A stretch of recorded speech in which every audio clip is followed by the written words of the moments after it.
Oh, Oh,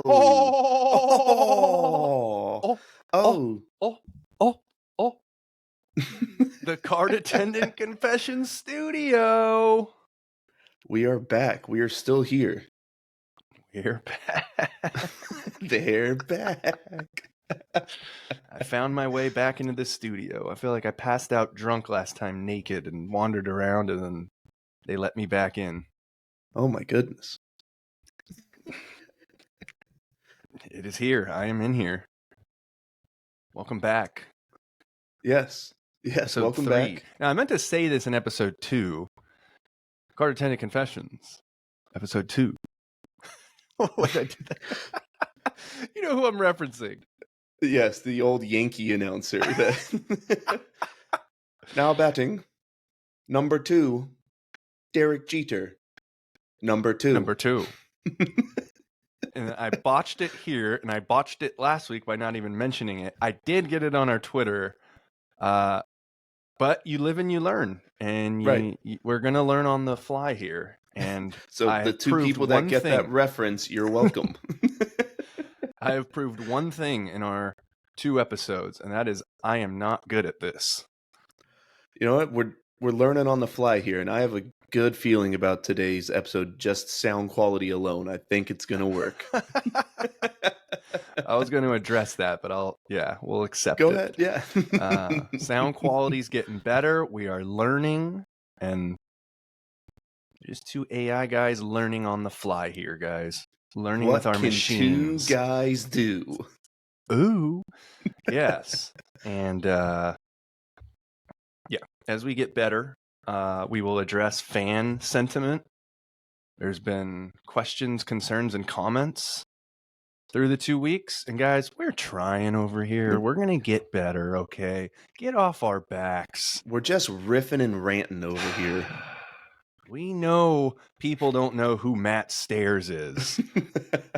We also know that no one knows who Glenn Davis from 1946 Army football is. We get it. Esteban Loaiza was a pretty obscure first Guess That A's player. There's going to be stretches here, and if you can't keep up, that's on you. But we have a very special episode today. We're going back to our namesake. We're back to our namesake of Card Attendant Confessions, where it all began at our first job ever, working at a pretty big chain growing up. You started there a little bit before I did, and I got hired a few months after. And 2008. we were both 2007. No, 2006. Yeah, I got on in 2007. Like I said, I can't be trusted on this pod. Whatever I say, we got to get one of those Trump fact checkers and just run everything I say through it. Or maybe Twitter. Twitter has that now too. I didn't think my stat boy needs would have to come up when we started working at Target. I mean, maybe we can go on Craigslist and put an ad for to have a third person on here to just be the permanent stat boy or girl. Stat person. But yes, in real time. We're going back to our first days where Card Attendant Confessions really first started. Us walking around the parking lot and pushing carts and telling stories and getting into trouble at work, just as 16 and 17-year-olds do at their first job. Oh, yeah. It was a wild time. We were dazed and confused back over there on Hesperian Boulevard in Hayward, California. I just have to say, I apologize to all those managers for how I used to act and work back then. I look back now. I was terrible. You were terrible. You weren't good. No. To say the least, I was not good. I do apologize. I trained you to all of them. And I'll admit, you weren't that good. You were okay. You got better. There's one quote that sticks with us. The manager won't be named, but we're in the back room, I think, one day, and he pulls me aside and he goes, "Hey, Rick, Paul's just not getting it." I'm like, "Wait, what? What's he not getting it?" And then he just goes on to talk about the amount of carts you're able to bring in consistently. Why isn't that being kept up? Why isn't like recycling being done? Go backs, chargebacks, bathrooms, getting on spills when they happen. And yeah, I honestly didn't think you were that bad, but I didn't know I was that bad. I didn't think you were that bad. I mean, yes, he's a little slower than me, but you can't compare the two of us. Come on. Right. You were also the veteran cart attendant at the time. You had like 6 extra months of experience. Yeah, and you speak fluent English, while there's other guys don't. So they don't have to worry about talking to customers. Wow. I was trying to back you up here. Wow. But so all they have to do is work. You have to talk to people. Anyways, the quote was, Paul's just not getting it. And that has stuck with us all these years later. Mount Rushmore of quotes, I think, that I've ever heard at Target, probably in life, really. 17 years later, it has stuck with me. And it has truly shaped how I work, my work ethic today. I'll get to more Target quotes, or as they come along here on the pod, but I wanted to touch on a couple of updates from last week, and this one was a surprise, and we did not catch this when it aired and when we recorded last week. But if you listened last week, and even if you didn't, just to recap, a big part of it was, I guess, my infatuation with Matt Stairs. Wasn't mine. It's one of the greatest athletics of all time, according to myself. Apparently a top 3. Apparently it was his birthday. We recorded that podcast. On his birthday. I had no idea. You had no idea. I think it was like a couple of days later and you texted me, yo, what the hell? It was Matt Stairs' birthday. So happy birthday, Matt. I hope we made you proud. I hope I made you proud as a big fan. But I do want to apologize for bringing up so many non-A's moments in my top 5 A's players of all time. You know what? We're new to this. We are new to this. You'll get it. There was another thing that we sort of got to last week, and then it kind of just slipped because we were on different pages. You mentioned that there was that really cool giveaway where you I think you had a t-shirt. You said there may have been like cartoon characters on it. And then I mentioned that there was a t-shirt giveaway that I went to. Oh my God. It had names on it.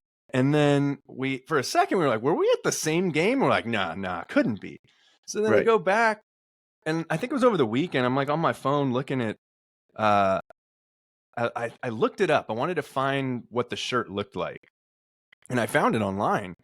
It was the 30th anniversary, as you did the math in real time on the pod last week, 30th anniversary all-time A's team, or Oakland A's team.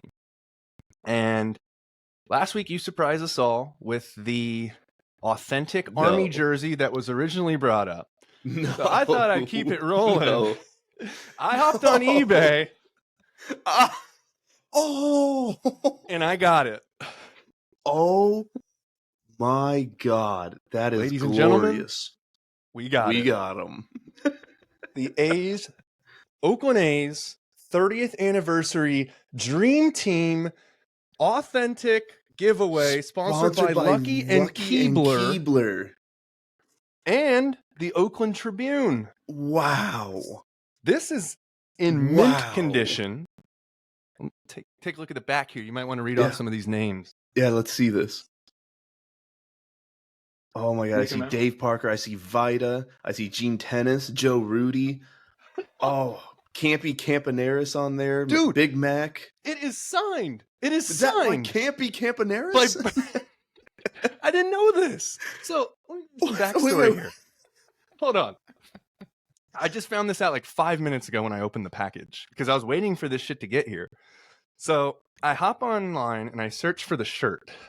And the first thing that comes up, not a picture, is the eBay link to buy the shirt. I'm like, oh, what the fuck? I got to buy it. Yeah. It was like $40 listed. And I was like, oh shit, I haven't been on eBay on something in over a decade. now you just buy it. You don't. Right. Bidding on eBay used to be a big thing.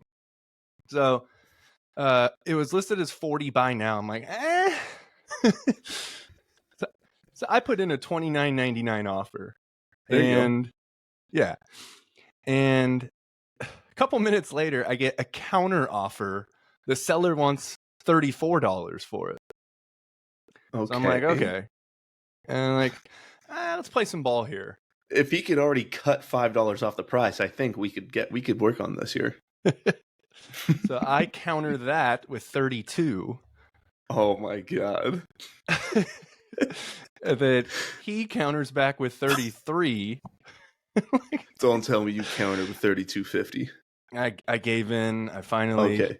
I paid $33 in this Oakland A's 1997 30th anniversary Dream Team T-shirt that I did not know had a Bert Campanera signature on it. That is amazing. That is amazing. Mine. It is mine. I just put it on. One of the coolest things, dude, I don't know how this shit's in such good condition. There is tags, coupons. These are coupons for Keebler vanilla wafers. What? When do they expire? They expire in. Try not to rip them off here. Let me look at the back. 1997. Damn. Save $1 on a pack of graham crackers or vanilla wafers. Wonder if Lucky's will still honor that. It's insane. Is Lucky still even around up there? It is. October 5th, 1997. It says on the coupon. That's when it expires. That is a little amazing. Itchy on the back, but I'm going to keep it on here for now. So I had some fun with that eBay auction. And another thing we did last week was we were talking about that team. And so I got so juiced when I saw this on eBay. Oh no, what did you do? I looked up something else along that same conversation. And I have not yet opened this, but I'm now also the proud owner of a 1998 pack of Mother's Cookie Oakland A's trading cards. Whoa. How much did that cost you? This cost me $7.99. Okay. Plus shipping. All right. I was surprised. I thought it would be like more collector priced, but no, just the shitty A's for $7.99. I'll take it. That is insane. I have not opened it. On the back, it says each trading card pack starts with 20 different players in all caps, plus 8 cards, all alike. Only trade your duplicate cards. You must trade away 7 of your duplicates to get the exact 7 other cards you need to complete the full set. Good luck, have fun, and help each other. Huh. 8? Yeah. Who are you trading with now? I have no idea, but here we go. I'm gonna. This is taped, so it was clearly opened before. I'm probably gonna rip this because who knows when this was taped. Right. I probably need to just pick at it here. There might be a Miguel Tejada rookie card in there. Here we go. I should be doing this on camera, shouldn't I? Right. Is that Art Howe? I don't know. That's Art Howe. Oh my God. For some reason, there's a player on the back too. Here's on the bottom of the deck. That's Jason McDonald. Never heard of him. All right. I'm going to go through the names. All right, let's go. Let's speed through this. Art Howe. Oh, the GOAT, Ricky Henderson. The GOAT. These mothers. Jason Giambi. Hell yeah. Tom Candiotti, the knuckleballer. There he is. Oh my Matt God. Stairs. Get out of here, dude. February 27th, 1968. Born in St. John, Canada. Ow. Kenny Rogers. Okay. Scott Spezio, who we share the same birthday. Fun fact there about Scott Spezio. That is a fun fact. Here's your boy, Ben My boy Grieve. Ben Grieve. Mm-hmm. Kevin Mitchell. Wow. Yeah, that's had pretty that nice. barehanded catch when he's on the Giants. AJ Hinch. Billy Taylor. Fond memory of him striking out Barry Bonds to win a game and doing the raise the roof celebration on him. The classic 90s raise the roof celebration. Yeah. Who could forget A's legend second baseman Rafael Bornegal? Bornegal. Oh. Your boy. Look at that glorious Miguel Tejada card. Our boy. He was both of our number ones last week. Your number one. My number 3. One. I thought 3. Oh, wait. Yeah. Eric Your Chavez. one was Chavi. That's right. Yeah. So there's Tejada. I'll just name some other ones off here. Kurt Abbott, Buddy Groom, Dave Magadan, Mike something, Oquest, Mike McFarland. Ooh, Mike Fetters. Ryan Christensen. That's pretty cool. Oh, that is pretty cool. Yeah. And we got TJ Matthews, Mike Moeller, Jason McDonald, Blake Stein, Mike Blowers, Jimmy Haynes, Aaron Small. We got your honorable mention right here. Ron Washington. Oh, hell yeah. Oh, that's awesome. Yeah. And then, I guess they threw in a throwback here. I don't know if you could see that. Bill Cowdell. And then another Jason McDonald card. So I had some fun over the weekend on eBay. Mm-hmm. And I thought you would get a kick out of that. So shout out to, who was the seller? I forget the seller's name. I think it was like West Coast Goods 1 or something like that. Thanks for bargaining with me and accepting my 2 counter offers eventually. Well, that was absolutely amazing. I got to tell you, I did not see either of those coming. But like once you started saying like you have a little surprise, I'm like, that white shirt looks a little weird. And I'm like, oh my God, he definitely bought the shirt. I definitely had to move the camera up when we first kicked off. I was like, oh, he could see the anniversary. He's like right here at the top. Oh. Yeah. Oh. So there's one downfall to it. If you've ever like went through the closet at like your grandma's or someone who just has a bunch of old clothes, that's what the shirt smells like. Well, yeah, the shirt smells like almost 30 years old. Yeah, like something your dad wore when he was in high school, and it's just been in the closet ever since. Oh. So, but I'm gonna sit with it. Very nice. Yes. So, well, I will confess that I spent well over $50 on these 2 items on eBay, but I'm happy. Worth it. It was worth the reveal alone. So worth it.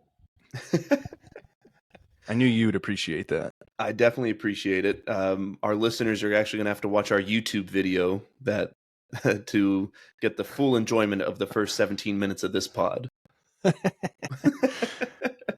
So according to the back of Tejada's card, before we move on, it says he was born in 1976, which would make him, if this is a 97 card, it would make him 21 at the time of the card. Seems legit to me, I guess, but works for me. Yeah. I will not question him. Yeah. All right. I want to get back to some Target stories here, some stories of our card attendant days. And there's one story that I thought of that somewhat scary, but also makes me laugh every single time. Somewhat scary. Because again, we were just in high school, and part of the card attendant's job is whenever there is a big item that needed that a customer bought, we were the ones that carried out to their cars and got into the cars for them. And if you remember, there's this one woman with 2 children bought a brand new 55-inch TV. Go on. And so Rick and I get this TV on the flat cart. We're bringing it out to her car. And, if you buy a brand new 55-inch TV and you have 2 kids with you, hopefully you have a nice, decent-sized car, maybe a SUV of some sort. you definitely shouldn't have a BMW 5 Series with two kid seats in the back seat and a 55-inch brand new TV. And problematic. Very problematic. Rick and like, we're both like, there's no chance we could get this TV into this car. And the lady that bought it, she was very adamant, very adamant that we needed to get this TV. Wasn't this a Mini Cooper? No. The Mini Cooper's another story. Oh, okay. This one, I remember this because it was a BMW 5 Series. And so we both said, like, there's no chance this TV's going to fit in this car with two car seats. It's just not going to happen. And she's like, no, it'll fit. It'll fit. I measured it. She has the kids get into the car seats first, and we have to lodge this TV in between the car seats and the front seat. And so we somehow, a miracle, this TV fits. But as soon as we close the door, the woman tries to get into the car, and the car's locked, and her keys are locked into the car. And guess who just trapped the two children in the car seat by a 55-inch TV so they can't reach the locks? Ow. These guys. Whoopsies. And so the kids are crying. I'm freaking out. We're freaking out because, we're just high school students that just trapped two kids in a car on a hot summer day. Luckily, the kids weren't freaking out. They were just chilling. I don't even think they knew they got locked in. I remember we have to call the fire department, and the fire department comes, and they're like, we're going to have to break the window. And she goes, no, my husband will be furious if we break the window. Like, your kids have been trapped in this car for like 20 plus minutes. Right. Break the damn window, lady. Save your kids' lives before they bake to death. It was not a cool day in Oakland or Hayward. It was not a cool day. And somehow they get like a wire in, and like the window starts to roll down, and they eventually get down. But this was after like 45 minutes. And I just remember thinking we were going to get fired because we trapped two kids in a car with a TV. And yeah, the frustrating part was we had done so many of these. Was there even a name for it when you take a TV out to the car? Carry out. Yeah, carry out. There we go. It's been a while. Been a while. So many of these carryouts, we know what size cars it ain't gonna fit. That ain't gonna happen. It ain't gonna work, lady. So quit asking. And this was one of those times. It was a small ass car, and we couldn't put the seats down because the kids were in the back seats. Like, at least sometimes, they have an empty car, you could put the seats down, you got a chance. You got a fighter's chance.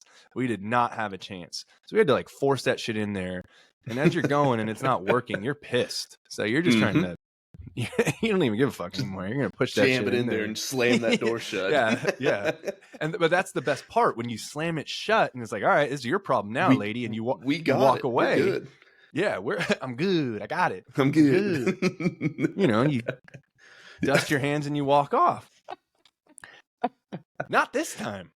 No. She can't get in the car. No. We're almost responsible for two young kids' deaths. Yeah. That's a lot to do for a hungover 17-year-old on a Sunday. I can't care less, lady. I already can't care less. So I think what they do, Slim Jim it? Yeah, I think they slimmed it. And it's like somehow like the window started to roll down or something. I just wild. Kids are too dumb to crawl over and they were strapped into their seats. They were pinned. They weren't too dumb. We trapped these children in the car. They were not too dumb. They were buckled into their car seats. These, like 2-year-olds buckled into their car seat to realize how to open a door for your mom who's on the outside. Honey, she couldn't just reach over and unlock the door, honey. Rick, they couldn't reach the door handle because they were pinned behind a TV that we just put in there. Yeah, I guess the whole point of the car seat too is so that the kid can't get himself out of the car seat. Exactly. Well, One of the most ridiculous carrots ever did. You were not there that day, but somebody bought one of those gigantic above ground pools, and like just ridiculously sized pool. And so I got this on a flatbed, and I'm carrying it out, and we're walking by all these big cars. I'm like, okay, all right, this will fit. And then I'm looking, and it was a group of 5 people, and they were in a Mustang. And I'm like, there's just no way. There's no way we could do this. They're like, can you just like tie it to the top? I'm like, I'm not allowed to do that at all. And there's still 5 of you in a 2-door Mustang, and you just bought a gigantic above ground pool. Mind blowing that you would go into Target in your Mustang and think that you're bringing that home. Mm-hmm. How you doing that? How you doing that? How you doing that? I just don't see it. It just can't happen. So did it work? I got them some string from the front desk and said good luck, because I'm not allowed to help you. And once you open it up out of the package, I'm not liable for it. Oh yeah, that's right. Yep. You don't want to touch it if they open the package. Mm-hmm. Yeah, we definitely leaned on that line quite a few times. Like, you could take it out, but once you do, it's not my problem.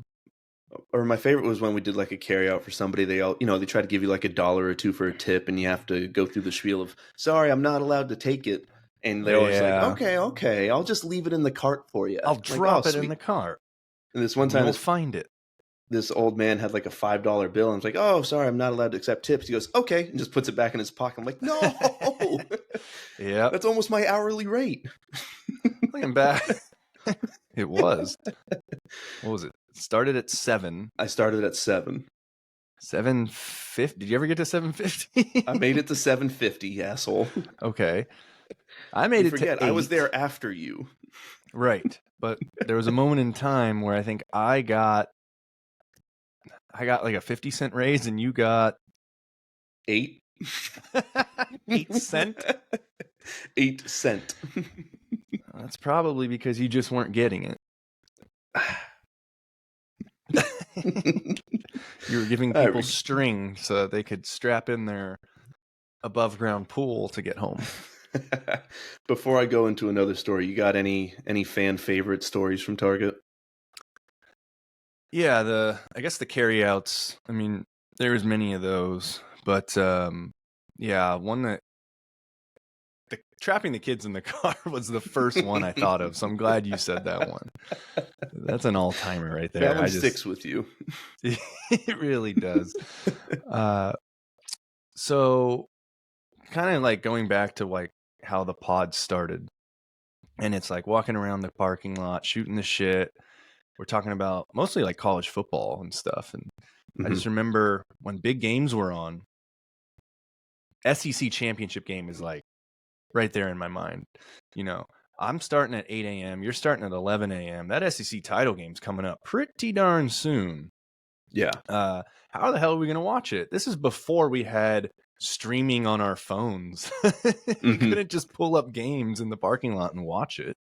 So what we did, the workaround was, there is a Pizza Hut in the parking lot on the other side of the parking lot and adjacent to the Target. And I would go in there while we're both on the clock.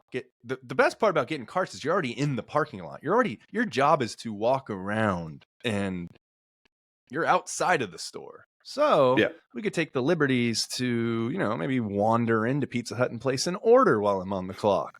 So I'll order like an extra large pizza, and I'll tell the person working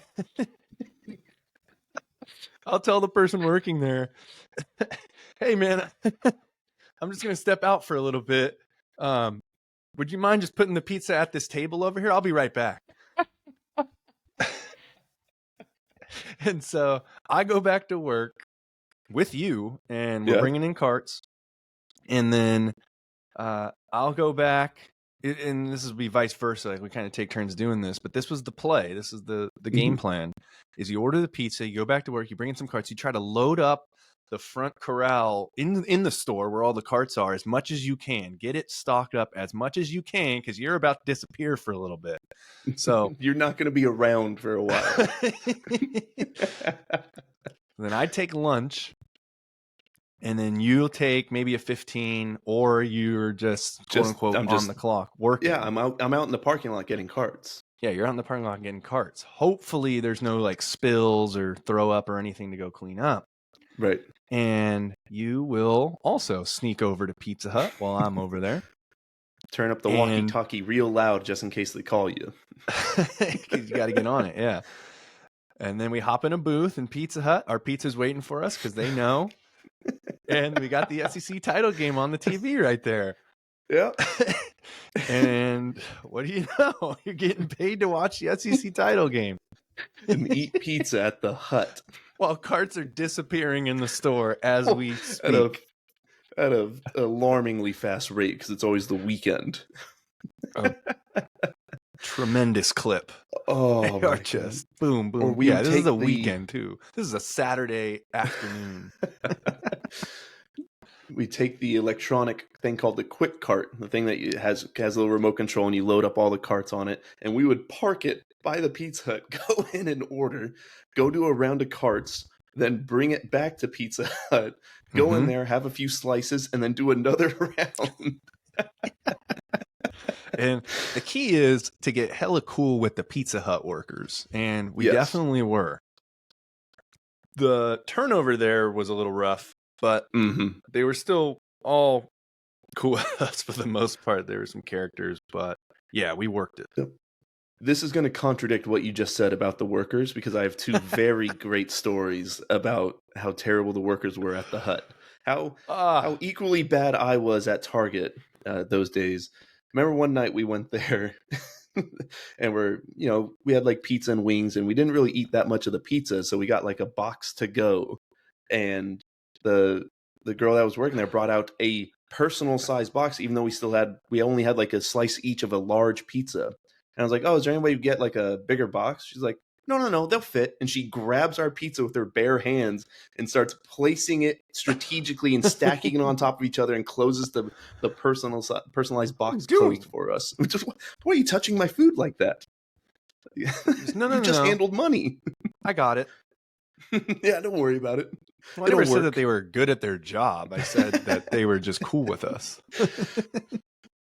My second favorite was when pizza had the occasional pizzones. Love the pizzones. Love a good pizzone. In the Hall of Fame of my snack favorites. And we got there and we were sitting there at the bar at the Hut because they had a little bar there, and we order pizzones. But before the guy walks away to put in our orders, you stop him and go, "Hey, can you tell them to put a little extra Parmesan cheese on top? Because you guys don't normally put a lot." And it seemed like a very reasonable request. You just wanted sometimes a little. You'd get it, and it would be bald. There would be no cheese on it. It would look. Yeah, it's like if you had one of those like Hot Pocket looking black cherry pies. Well, you want some sugar on it. You want some glaze, and it just has nothing on it. And the pizzone's glaze was some shredded Parmesan cheese, and sometimes they really skimped out on it. And so all Rick did was ask for a little extra sprinkle, a little something more. Check. Come on, hey man, hook it up. Come on, man, just a little bit more. Give me a little. This image is just burned into my brain. When these pizzones come out and we open up the box, it looks like a 2-pound mountain of Parmesan cheese on top of the pizzone. They unloaded the jar of Parmesan on this thing. Clearly there were other moments, I guess, that they recognized that we maybe have rubbed them the wrong way. Maybe the whole like get our pizza ready while we go back to work thing. Put it at this table. Or else. Well, I'm pretty sure soda went out my nose when you opened up that box and just saw a mound of Parmesan cheese. Just flicking it off. Just for days there was Parmesan cheese, man. That was quite a moment. I forgot about that one. Thank you for bringing that up. You know, go ahead. Oh yeah, keep going.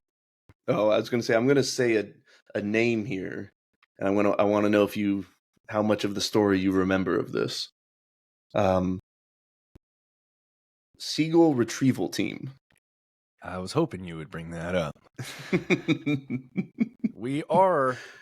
This is the Cart Attendant Confessions, but you should also be aware that our alias is the Seagull Retrieval Team. Which is funny because it wasn't even a seagull. What was it? Pelican? It was a pelican. I didn't know the difference. I was 18. We were pretty stupid. Yeah, maybe even 17. I think I was 17. 17. One day, this is I think it's like a summer day. I'm right about to get off of work too. So this is like 4 p.m. Mm-hmm. And there was a pelican on the top of the building. And I think it might have been flying around a little bit before that, but we noticed it was sitting on top of the building. It might have been making some noise too. This bird was just really big compared to the normal seagulls or, that would fly around the parking lot. Right. And we spotted it. We had our eye on it. And we're kind of off to the side gathering carts. This is the end of my day, so I'm pretty much dicking around before I go clock out. And I'm only halfway through my shift, so I'm already dicking around. Yeah, we're just at one of the corrals, kind of like hiding out. You don't want to stand in front of the store when you're not doing shit. You need to be off to the side. So we're way off to the side. And we have this clear view of this seagull, I thought it was. And... And we see it try to jump off the building, and it is the worst attempt at flying I have ever seen by a bird in my life. It floundered to the ground. Worse, tumbled over and over again off the side of the building, bro. Mm-hmm. It was trying to fly, and it banged into the building multiple times, and then just smacked onto the ground, dude. Mm-hmm. In an empty lot. And we're like, oh my God. What just happened? And we didn't run up right to it because I think it was kind of a construction zone, something like that. But from afar, we noticed this and we phoned it in right away. And we got animal control there to, hopefully before animal control gets there, the pelican was just standing in a parking spot, and one of the managers said, "All right, you and Rick, you guys just watch it. Don't let it go anywhere." I'm like, "What do you mean, don't let it go anywhere? It's a big ass pelican, dude." But we're like, "All right, yeah, we'll just stand here for the end of for some of our shift. Yeah, sure." And we're just kind of standing there, and then it tried to take off, and it flew into the wall again, and then animal control came. Yeah. But we didn't let it go anywhere, technically. Yeah. So Seagull Retrieval Team. Wait, hold on. Did we even retrieve? No. There was no retrieving involved either. For some reason, for months, we called ourselves the Seagull Retrieval Team after that. Were we even a team, damn it? So it wasn't a seagull. We didn't retrieve anything. Terrible teamwork. Yeah, because I left right after that. Right. So I don't know why we still remember Seagull Retrieval Team when it has nothing to do with that story at all. But hey, some names just stick. And that one Heroes stuck. Get remembered, but legends never die. Follow your heart, kid. You'll never go wrong. Well, hopefully that pelican is still alive. We don't know its fate. I don't know he was taken average away. Life. I don't know the average life of a pelican, but that was again 17 years ago. Well, it's dead. Great memes. Saving lives, putting other lives at risk. Yeah. So looking at where we are in time right now, I wanted to do a smaller version of our top 5, and I wanted to do our top 3 most scumbag moments at Target. Since we've talked about basically how terrible we were as workers, I want to go through our top 3. So I'd love for you to start us off and give me your top 3 scumbag moments at Target.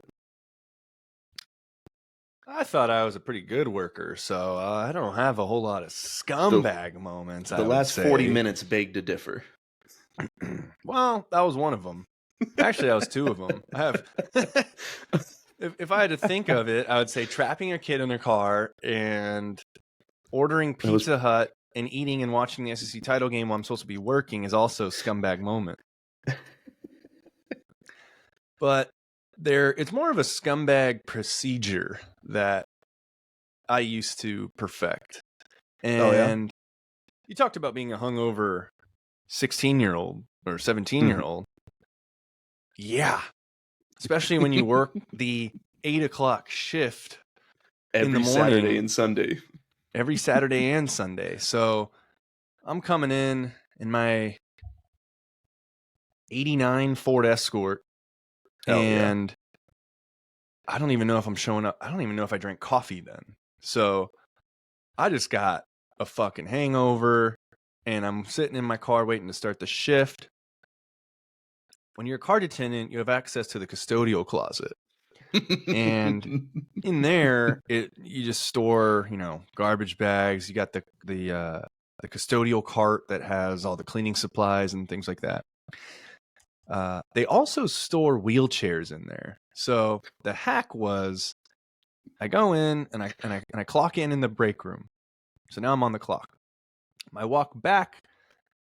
I don't go through the front of the store. I go through the little office, and that's where the custodial closet is located. So I go in there and I pull out one of the wheelchairs and I open it up and I sit in it, and then I position the custodial cart in front of the door. So if anyone does try to come into the custodial room, which I don't think the custodian came in until 9 a.m., so I got 1 hour to kill in there. There's not enough shoppers, so I don't need to rush to get carts. And as long as I'm not seen, no one's wondering, hey, where's that cart attendant kid? No one knows. No one's looking for me at that hour.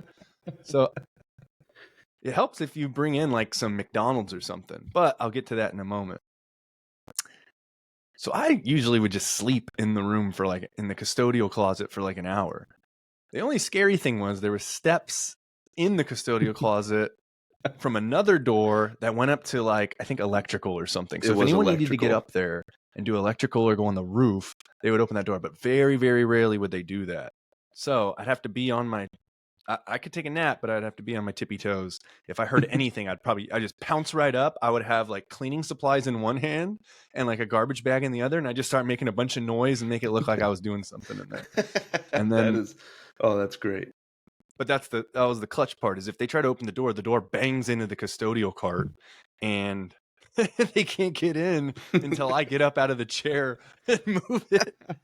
I've caught you in that situation before. I've even caught the custodians doing that. So it's a classic. You taught me I forgot about the wheelchairs. You taught me the wheelchair trick, but I forgot to do the custodial cart in front of it. And so you've definitely opened up that door and seen me sleeping in the wheelchair. Yeah. And then it helps too when you got the 10 o'clock guy coming in, Paul, and he stops and he brings, 2 McGriddles and 2 Monster Energy drinks, I think it was. No, they were Rock Stars. Rock Stars. Because I knew I was hungover. I can only imagine the guava ones, the guava Rock Stars. Dude, those were something good. Else. Those were hell. It's basically just juice. So I remember back in my day when I was 17 years old. I knew showing to work up at 10:30, I needed 11. A guava Rockstar. And I was hungover. I knew Rick was hungover since he got there 3 hours before me. Mm-hmm. So from 8 to 9, I'm taking a nap. From 9 to 10, I'm showing face. When Paul gets in at 10 is when I get to take my 15-minute break. So I'm right back in there at 10 with my McDonald's and my Rockstar. Chilling. Either in the custodial room, or you'll go to the escort and take your break and eat. And I just clock in and I just walk right outside and go sit in the car with you and eat breakfast after I clock in. Mm-hmm. Mm-hmm. Okay, so I really wasn't getting it. basically naming off all the reasons why you weren't getting it. Yeah. Okay. Now I kind of see it. So is that your top three? Is that you got? Then at some point I transitioned to the photo department, so then I had access to the photo closet. I used every area that could be utilized as a napping place was taken advantage of. So that is amazing. Photo department. You can't even. I guarantee that doesn't even exist anymore. Kids these days have no idea what a Target photo department is. Guarantee it doesn't. And this was kind of during the transition to digital anyway. So occasionally you would get the old film where you'd have to take it in the photo closet and develop it and, put the gloves on so it doesn't get exposed to light. But many times it was just digital digital photos that I had to cycle through. You call these would you say earlier these are scumbag moments? Scumbag moves, scumbag moments. I call it strategy. Oh my god. That's so is that 1, 2, and 3 between the Pizza Hut, So the last thing that comes to mind is kind of like a scumbag move, I guess, towards shoppers. So when we're running low on carts, we have this thing called we call it the cart machine, but I forget what QuickCart. Smart cart. QuickCart, yeah. And it's capable of putting a shit ton of carts on it. But if you read the fine print, I think it says you're only supposed to put 7 on there. No more than 25 14? On that one. You can't push more than 7 by hand. Can't manually push more than 7. Thank you for correcting me. You can put no more than what, 20, 25 on the QuickCart? Oh boy, did we not follow that rule? I remember my record. Yeah, the number that comes to mind immediately for me is 70, but I know we've pushed it. Mine was around 70 to 75, and I told that to a manager once because I thought I was just showing off in front of him, and he says, "Don't ever tell me that again." Because he thought I was going to say like 28, 29. Yeah. I was like, yeah. He's like, "Do you exceed it from time to time? I mean, that's all right." And I'm like, yeah, no, I exceed it. He goes, "Oh, what do you get? Like 27, 28? I'm like, "I did 75 the other day." Well, the thing Jesus, is, Paul, you can't do that. Hey, dude, holiday season, shopping frenzy, carts are disappearing by the second. We don't have any carts in the store right now, dude. Do you want me to go around and load up 70, or do you want me to put 20 on, have them taken away immediately, and then we're empty again? Right. Me doing 75 gives us some time. Here is the downfall of the 70, and we don't care. But some people care. So when you're coming around the bend at the very end, because you got to line it up, you got to get a straight shot into the store.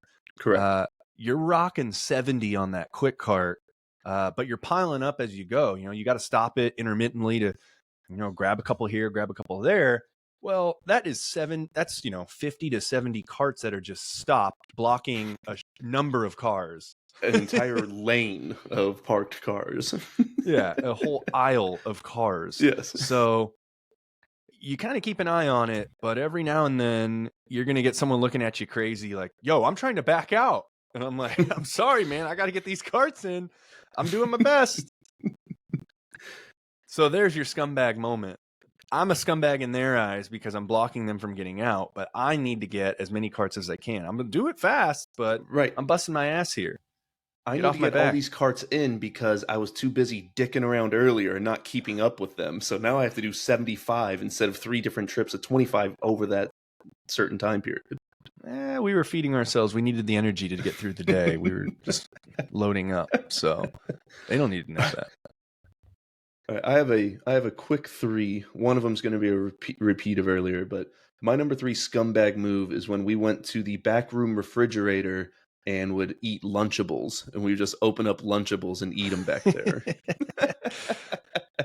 No cameras in the refrigerator. No cameras. That's my safe number 3. Space. My number 2 is, you're supposed to take a 10-minute break. Tastes better than food that you just take off the shelf. Yeah, absolutely. Yes. And those Lunchables tasted really good back then. So bomb. Number 2, instead of a 15-minute break, One day we got a ping pong table in the break room, and my 15-minute break started turning into 30-minute breaks and just doing ping pong tournaments in the break room.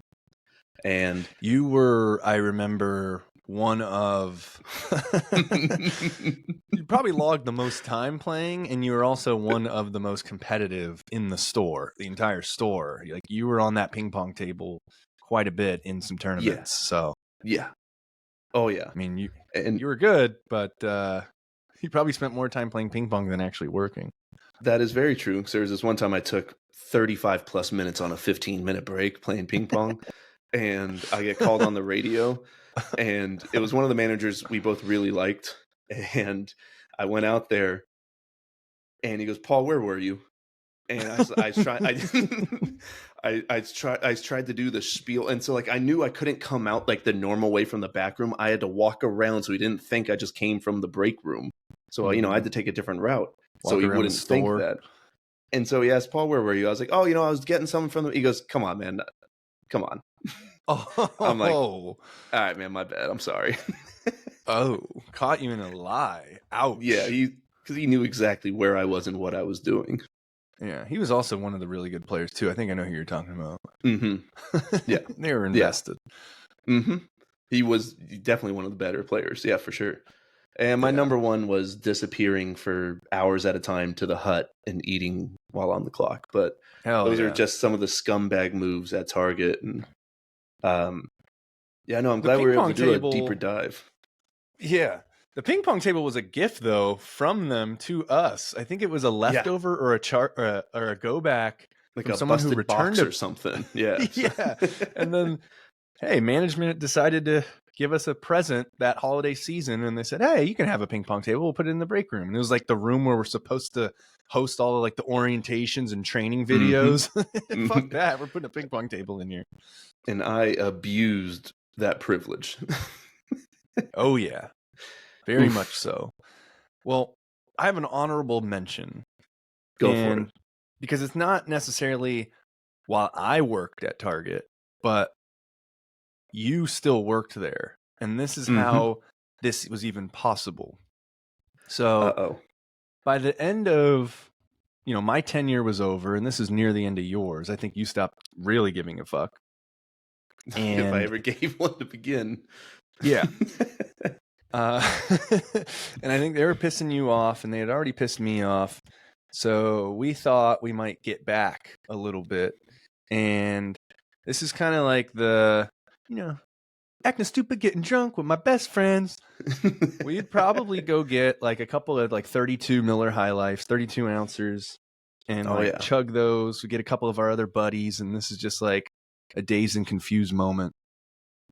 And there was one privilege of being a cart attendant, so of something you had access to, and that is the cart key. So this unlocks carts that are like too far off of the grounds. They automatically lock up. This is so people can't steal them. Well, in order to get those back and to unlock them, you have this like key, but it's really big. It's this big bulky remote device, and it's kind of hard to sneak out, but you would sneak out with it and somehow pocket it and take it home. And cargo shorts were big back then, so it was. And you had some big cargo shorts. So that we devised a plan to totally fuck over the morning opener. This, I guess, whether they pissed you off or whether you just wanted to get back at Target. And I don't know if this was during holiday season or not. I remember it being cold though, and it was because we got masks from a certain Halloween store. Right. So you put on the masks, and 4 of us split up in the parking lot while all the carts are out there at night one night. And we spread the carts all over the parking lot. We throw them everywhere. We litter the entire parking lot. This is vandalism. With shopping carts. And then we take the cart key yes, it unlocks carts, but it also can manually lock them. And we lock every single one of the carts that are scattered everywhere and leave them there. And drive off and say, "Fuck you, Target." And then we do another all-nighter. The opener. Just to go back at 8 a.m. to see the damage. And unfortunately, it was usually always cleaned up. Yeah. Because we forget that there's an overnight crew there that definitely sees us throwing carts around.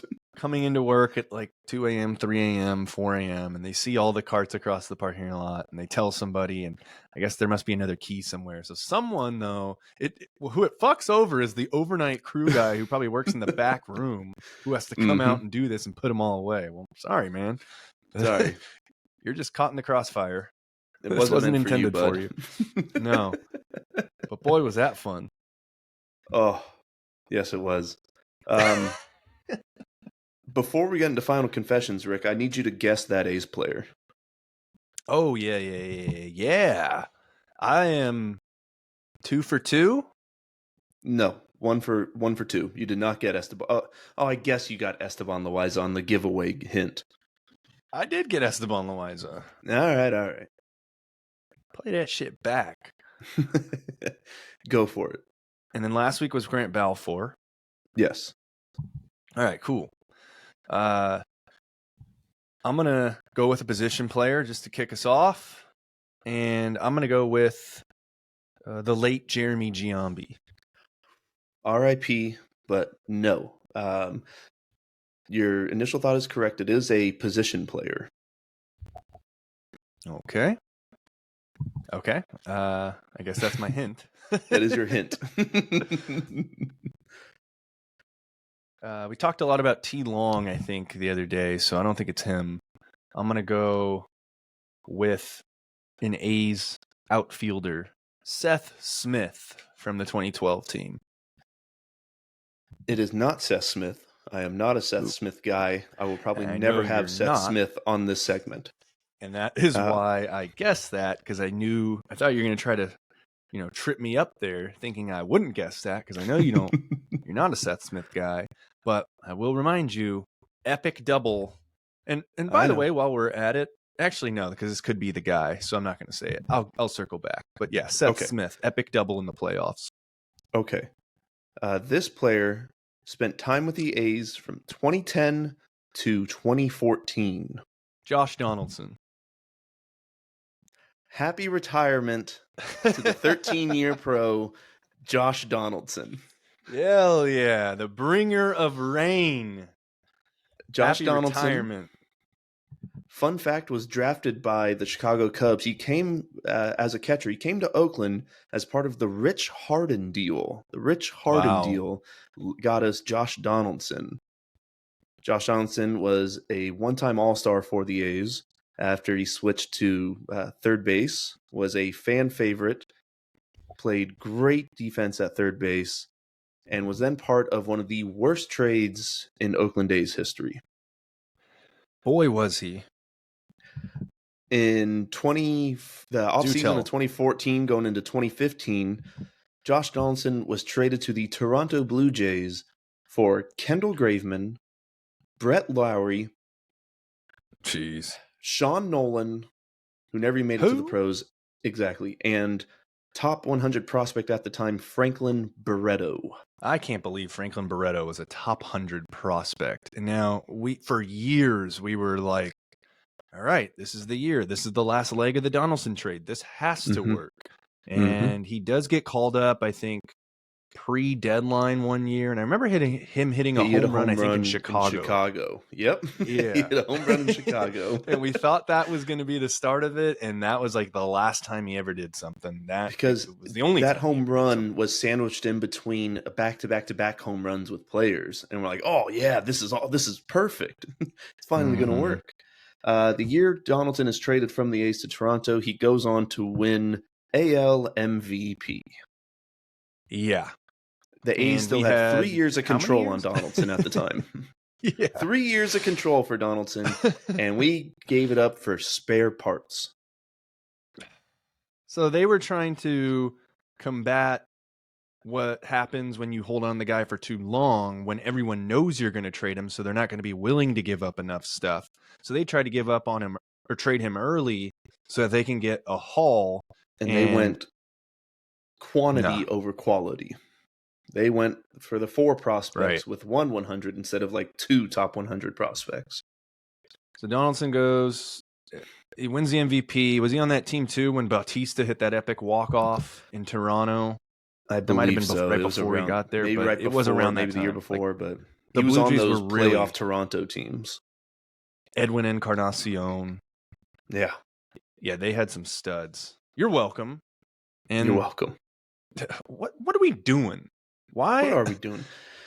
His high leg kick when he hit the scene, because I mean you didn't expect anything of him. I remember the first time I had MLB TV, I went back and watched like that whole season. Like every time he hit a home run, I went back and watched the clip of that game or whatever, because it's so cool to see him progress through that season when he was nothing. He was a backup catcher turned third baseman that blossomed into an MVP caliber player for a playoff A's team. Right. You know, he's one of the main reasons why they did what they did in 2012 and 2013 and 2014.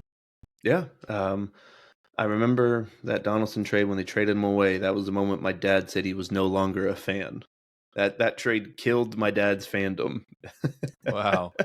Well, hats off to that, because eventually, man, you gotta stand up for yourself. As a fan base, you just get abused over and over again, and you and I lied to ourselves for so long. We hung on for another decade after that trade. Yeah. No, they're doing it. They're a small market team. We got to manage the budget, and we don't have a lot of money, and our window opens up once every 4 years. It's okay. We don't have to win right now. Mm-hmm. I get it. Moneyball. And this is going to be my big confession of the night. All right, let's get into final confession since we're at an hour.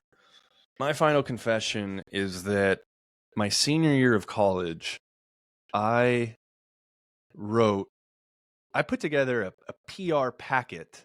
This is a mock PR packet. It's fake, but it's you build it as if you're in real life or you're a real life professional. And I basically wrote an article saying that the Donaldson trade was a good thing. No, you did not. It's not published anywhere, but I submitted this and I got an A on it. And I used all the evidence and research. John Fisher, your professor? Basically. And God forgive me. But yeah, I mean, I basically laid out everything like we just said. Like, we have to manage the budget, and we get all these prospects back for it, and this is how we live as an organization, and blah, blah, blah, blah, blah. And look at how many postseasons that we've went to. And yeah, I was drinking the Kool-Aid, and I no longer drink it. But your dad was, he called it at the right time there, Absolutely. The one that it's right around the same time, and it's funny because I saw it on Twitter today. Someone was wishing Josh Donaldson happy retirement, and then they showed a walk-off that he hit in 2014, in July of 2014, and it might have been against the Orioles. The Orioles, might have not 3-run home run against the Orioles. Because there's 2 regular season walk-offs that he had. One went down the right field line and barely went by the foul pole. I think it was that one. To that one was not against the Orioles. It's the Tigers. It's against the Tigers. Yes. And you see Sespy coming out of the dugout in the clip to celebrate, and I look at the date on it, and I'm like, less than 2 weeks after this, Sespy gets traded. And the team gets destroyed. How weak is that? Yeah. Thanks. That's a great final confession. I don't have one today. This was a fun podcast until I got really depressed about Donaldson and Cespedes right there. Yeah, I mean, oh my God, that was 10 years ago. So yikes. Don't get too depressed. Let's be happy for him in his retirement. And he's actually stood up for the A's fan base. He stood up for us on Twitter multiple times and in the media. So hats off to the bringer of rain. We love you. And that was my final confession. I know March Madness is around the corner. We've got spring baseball going as we build up to opening day. So a lot to talk about coming up there in the near future.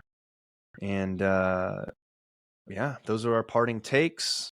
This is another round of Card Attendant Confessions. All right, we'll see you next time. Botch.